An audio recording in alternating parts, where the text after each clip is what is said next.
Most people agree that a positive attitude, it's an asset. We actually say that attitude, it's a player on your team.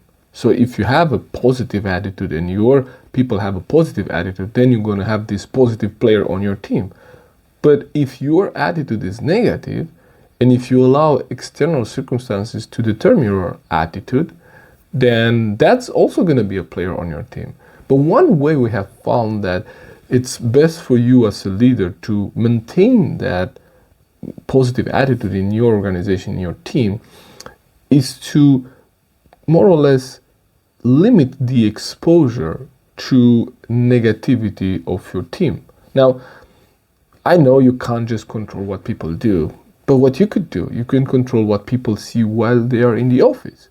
One of the things that really struck me, an organization that I work for, kind of the start page of the internal kind of web browser was something from one of the news outlets. And what you could see, you open the browser, the home page is like the company page, but when you open a new tab, then all of a sudden you get all these negative news about everything that's going on in the city, in the world, like all the conflicts, all the negative things. Like, how do you think that it affects the mindset of your employees if they read those things? And if they think about it, if they think that now climate change, right? If we don't do anything, we're not gonna survive in 2050. We're gonna, increase by so many degrees. The conflict in Middle East, the conflict in Eastern Europe, the conflict in South China Sea, like all these conflicts, the inflation, all the things, COVID, whatever that was, all these things, they do only one thing. They have one consequence.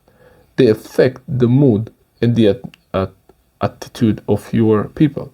So as a leader, what you could do is you could limit their exposure to this, because attitude might not be everything, but attitude is the main thing. How does your team react in front of a challenge?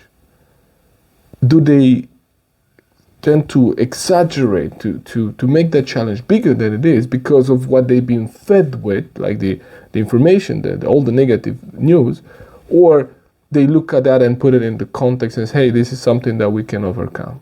If you feel that your team is mostly negative because what's going on in the world, maybe you could limit that a little bit. Maybe you could help them see the positive side on things and give them that hope that they need to move forward, because attitude can make or break any team.